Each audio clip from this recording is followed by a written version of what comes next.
All right, James. I'm going to do the last three of the multiple choice. By the way, I didn't take copies of your grid-ins, so if you want me to give you corrections for the grid-ins, you're going to have to tell me which ones you missed.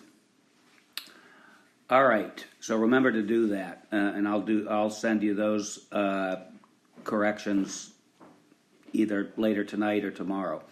Okay. So the first one. This is an exponential function problem, and usually there are other ways you can write exponential functions. The one that the form that shows up most on the SAT is this form, where this is what you started off with. Then you do 1 plus or minus r. R is your rate, and t is the time period that we're talking about, and then this is what you end up with. I would have done a derivation sort of this function, this form of the function in my math review. You put there, well, you got the right answer, but maybe you didn't understand exactly why that was the right answer. You have two types of exponential functions. One is exponential growth. That they can mess with, they can. In other forms, what I'm about to say doesn't really apply, but if it's in this form, that's going to happen when r is greater than 0. You're going to get growth, and you get a function that looks like that in the case of decay, what's often called exponential decay, and that's when r is less than 0. And here we're talking about a decrease of 10%, and we need to turn that 10% into a decimal, which is going to make it negative 0.1. And the other thing that they're doing that's kind of messing with us on this problem is, so our starting population was 50,000.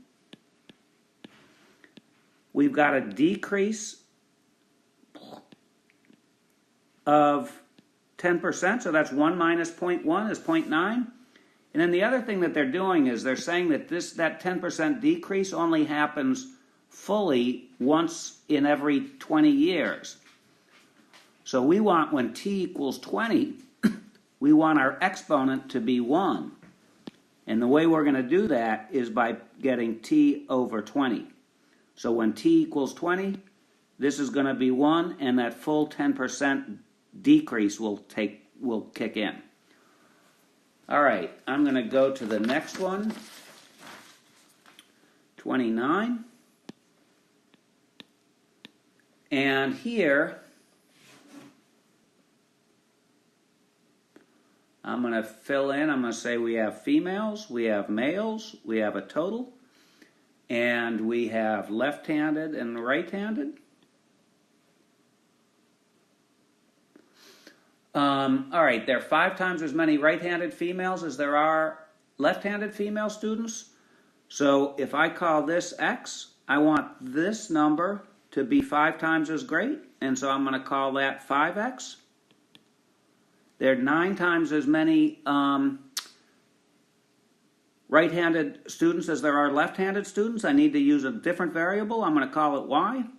And then there are 9 times as many right-handed as left-handed, so I'm going to call that 9y.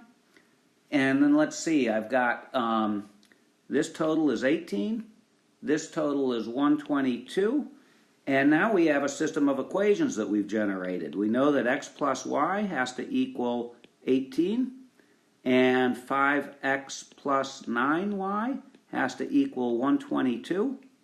So I'm going to go ahead and I'm going to multiply the top equation by negative 5.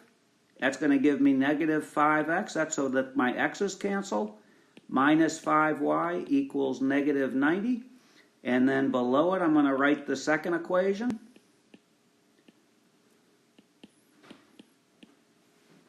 I'm going to add the 2 left sides, add the 2 right sides. The x's cancel, which is what we wanted.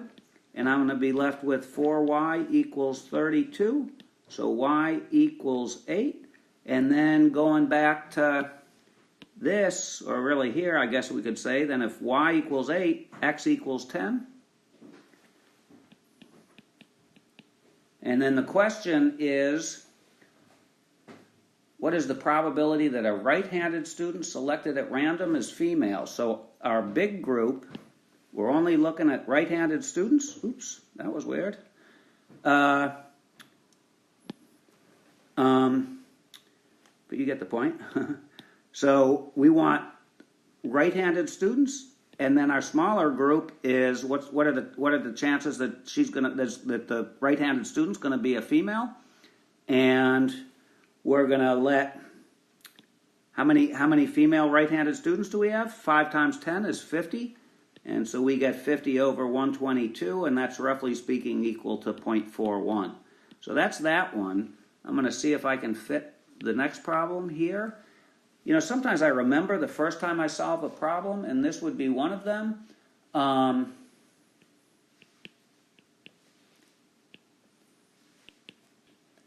Because this is a weird looking system of equations, and I can tell you, I remember distinctly the first time I did this problem, I peeked at the answers, which is sometimes a good thing to do, and I noticed that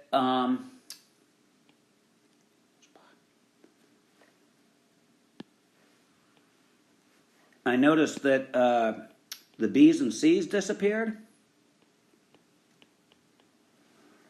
So I felt like a good thing to do was to make sure that it was just the first thing I did was I set the thing up so that I could get B and C to disappear. So instead of B in the top equation, I called it C minus 1/2 from this result. And then I subtracted the bottom equation from the top equation.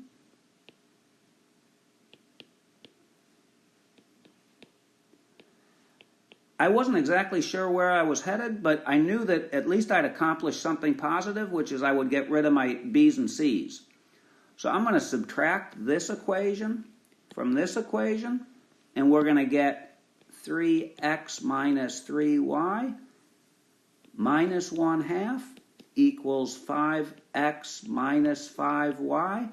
And because I'm subtracting this, that's going to be like adding 7. And so those guys are going to cancel. And we're left with this equation. Again, if you peek at the answers, you can see that all the answers have x by itself. So I'm going to go ahead and move these x's over here by subtraction, add 5y to both sides, and then we'll see where we get. We get 5y minus 1/2. I'm sorry, 2y.